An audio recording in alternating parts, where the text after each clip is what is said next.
Hello, I'm Erin Marcus, founder and CEO of Conquer Your Business, and I want to welcome you to Ready Yet? If all you needed was a step-by-step plan of what to do, you could buy a book on how to succeed and you would be all set. But here's the rub. You'll never do what it takes until you become the person it takes to do it. The Ready Yet podcast is dedicated to those who are ready to become the person who succeeds, ready to become the person who steps into more, and ready to become the best version of themselves. In the I'm Ready interview series, join me for inspiring conversations with people who figured out who they needed to be in order to achieve their dreams, and were brave enough to be that person. Welcome to this episode of the Ready Yet podcast. I am talking to people who decided to be the person it took to succeed and stepped into it. I'm so excited today to have Jamie Shibley here because Jamie was one of those people that I met and just, oh my God, I really like her. We met through networking at eWomen, and I know you were the managing director in Milwaukee, but I met you at like 3 other chapters instead, right? Right.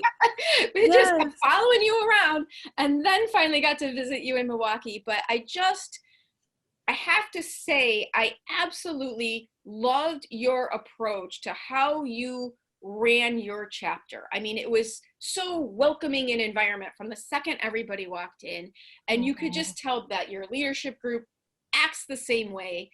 And it was about growing business. What I really loved was it was about growing business, but still being a supportive environment, showing that those are not mutually exclusive things. You can do both. So why don't you tell people officially what it is you do? Well, thank you. And I think this speaks to why that chapter ended up feeling the way it did, right? Because my business, The Expressory, is a relationship building concierge. So the busy business leaders who are feeling too overwhelmed to actually get to expressing their gratitude and their appreciation and acknowledgement, or maybe they just can't get out of the space to decide how, we take that over and manage that for them, so that they can nurture those relationships. And truly, I guess, naturally coming from that place of being a nurturer, Sure. That's how I created that chapter. It was all about you and seeing you and helping you, whoever you Right, whoever you are. are. Exactly. Awesome. So I do have to ask you, because I talk to a lot of people, what made you decide to step into a leadership role? Because one of the things I see is a lot of people step into a leadership role of a networking group, and they can't manage growing that and growing their business at the same time. And yet I've watched you have a huge chapter and a great growing business. So how did you meld those two things? Well, for me, the decision was I had to network for business anyway to grow my business. It's just how, that worked. And so I fell in love with the organization. And then the person who was starting it in my area wasn't there anymore. And so it was kind of a decision point. Like, if I want to see this thing exist, then perhaps I have to be the one to do it. And ultimately, what made that decision clear was I needed to see myself as a leader for the benefit of my business. And I saw this as a role, an opportunity that would help me do that. And it did. It was everything I needed. I think it's one of those experiences where even if it's just that first meeting, you're a different person when you're done with it than you were when you started, right? 3 years I was in that role, and it was night and day. And I had so many people toward the end, different person that I was, walking into that room. So it did what I needed, it was wonderful. Awesome. Yeah. So you decide to step down. Yeah. Why did you know that became the right thing to do as well? Well, as you said, it's difficult to manage both a growing business and something like this and do it well. And I think what makes the difference is that you have to be the one to manage your time, because it can take as much as you give it. Okay. Yeah. And so I think I was strong enough throughout this whole thing to hold that up. And I knew my business was growing, by about January of 2020. I was already starting to question, how much longer can I hold on to this? And we'll come back to right before that, what I had gone through. Sure. But when COVID hit, I knew that when you think about, school was shutting down. I had just hosted the March event in person, and I knew that was it, because I couldn't see myself holding up and holding it well, both a very busy business, a growing and phenomenal chapter, and being a mom and wife. Well, but what I love about what you did is you made a decision that was not based in fear. It was based in data and reality and what is my next opportunity, not a decision, and you can feel the difference in your body, right? Yeah, you're right. Because you know what it was about for me? It wasn't this panic of, oh my God, what's going to happen? It was completely 100% about who do I want to be for my kids and my family as we experience this time. And I get emotional talking about that. But it's so true. But that's how you know Right. you're doing the right thing. And I talk to a lot of people and my clients about, how do I make the decision? How do I know? If you're getting an emotional from a positive place, if you're getting the butterflies from a positive Yeah. place, you just have to listen to the feeling. Right. Right. And that's exactly what it was. And the year before, so it was October, I was starting my busy season. Holiday time is our busiest part of the year. And randomly, I found out that I had kidney cancer. And it was one of those moments like, I don't have time for this. Right. And it really was, even the little bit I know was, you're young. You're like, I'm young, I'm busy. I don't know how is this possible? Right? This is not part of the plan. No, and that's just it. It's like, no. This is holiday. We can't be doing this. Right? And I do look back and I do believe that everything happens for a reason, because at that moment I wanted it out. Just do what we got to do. We're getting rid of this, right? And we just move. No, we're not taking 2-3 months to deal with this. This is the decision. Let's go. And then how quickly can I get back to it? And the doctors still tease me, because they're like, you never and as we were going through it, they're like, please, you need to make sure, promise me you're going to take some time off. And I'm like, yes. But trust me, when it's done, we're going. And when I would come back for the follow-up visits, they're like, you didn't really slow down, did you? Like, yes, I rested. I totally did. My version of rested. But body's good. We're ready. Now, and one thing I remember at the time, no one's got time. But one thing I remember at the time was your willingness to let people help you a little bit.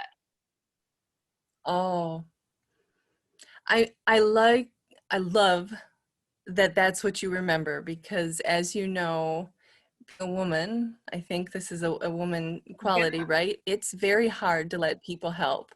And it was hard to let people in. But again, being my busy season, from that relationship building I had done, I had people offer to help keep my business moving for me. I mean, it blew me away. And for weeks, I was getting cards and gifts and things in the mail from people I didn't even know were watching. And as the person who does that for others to receive, you need to learn to receive as well. And so Sandra Yancey, the founder and CEO of eWomen Network, called me the day I found out the news. And she said to me, one day you're going to know why this happened for you and not to you. And that stood out even in that moment. I kept looking. I'm like, why for me? Why for me? And you remember, well, you may not. I don't remember if you were there. the day after I found out the news, I was hosting our chapter's next lunch. And I called eWomen. I'm like, how am I supposed to do this with this news and this reality? And we talked it through, and they said, lean on your team, lean on your leadership team, and let them share with them what's going on and let them help hold you up. And it might just be the best thing for you to be there and be part of that. To know that love, to feel that was everything. I hope you're enjoying this episode of the Ready Yet podcast. I know I really enjoy having conversations about who you need to be in order to reach new heights. As founder and CEO of Conquer Your Business, I work with my clients at the intersection where what they need to do to succeed meets who they need to be to do it. If you would like to have a conversation about your business, please reach out to me at erin@conqueryourbusiness.com. Well, and there's a few different things in there, because I can't even imagine, I've heard a little bit of the stories, but I can't even imagine your down moments. Right. But as we're having this conversation and you're just telling your story, you have not once reflected on a down moment. And I know they're there, but it just shows you, you choose how you approach things. You get to choose the lessons you learn. You get to choose the feelings you feel. You get to choose the thoughts you have and be in control of them. And here you are reflecting on what would stop most people in their tracks. And they just say, nope, all right, we're going to stop everything. And honestly, there's certain health problems where that has to happen. Right.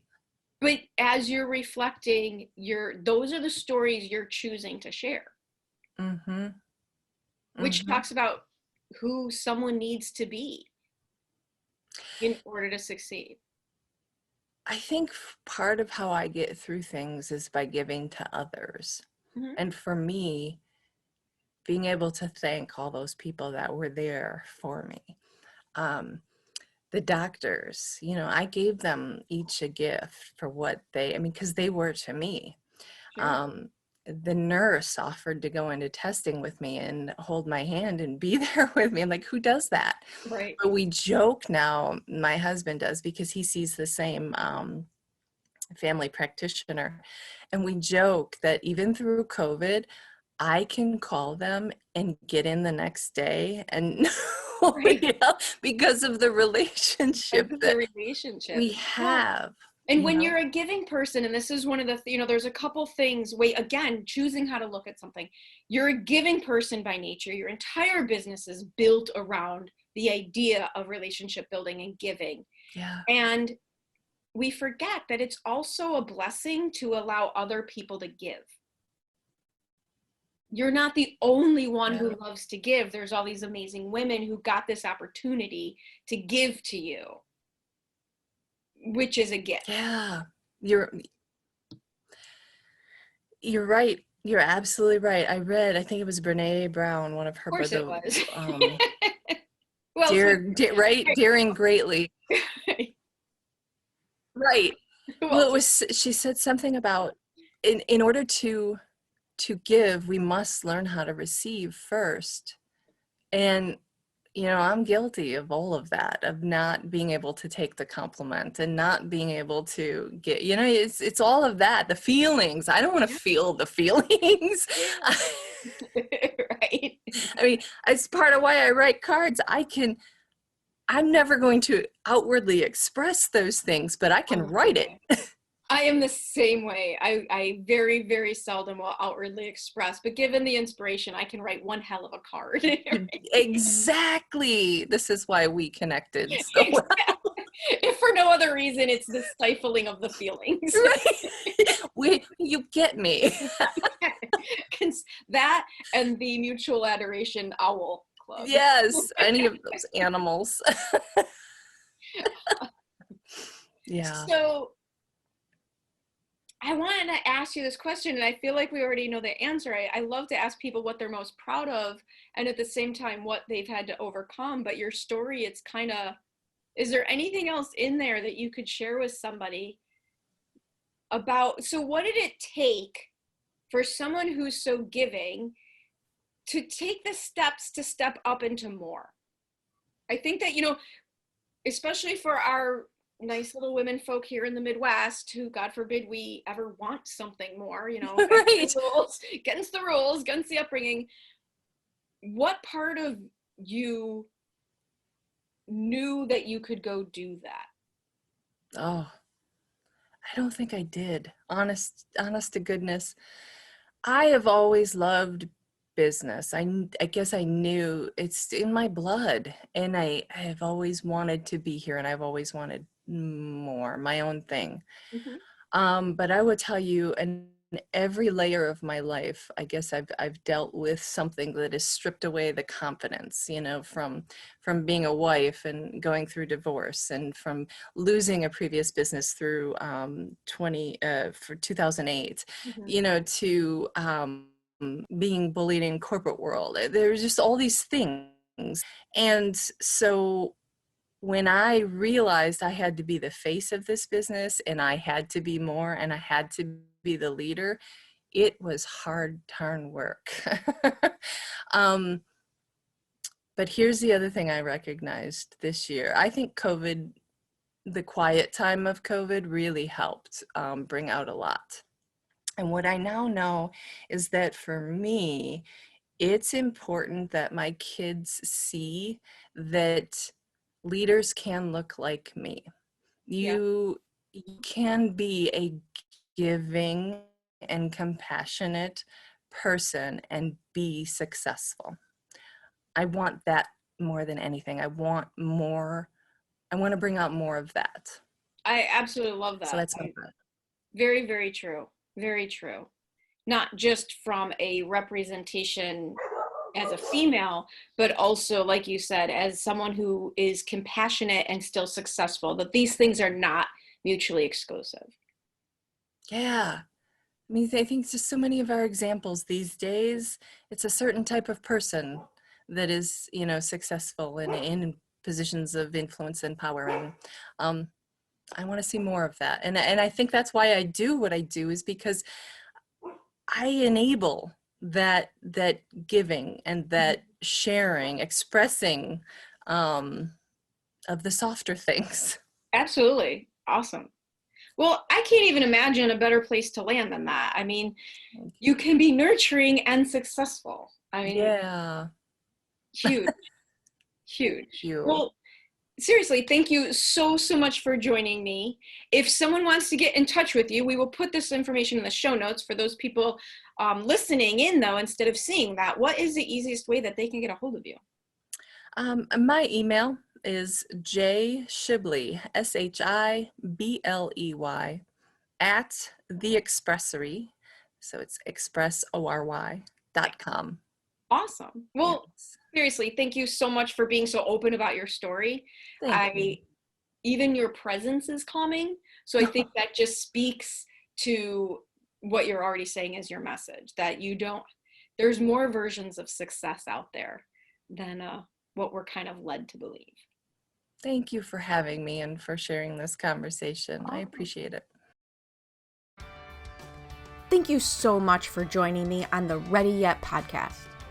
I get so motivated by the amazing accomplishments of the remarkable people I meet, and I'm excited to be able to share some of their stories with you.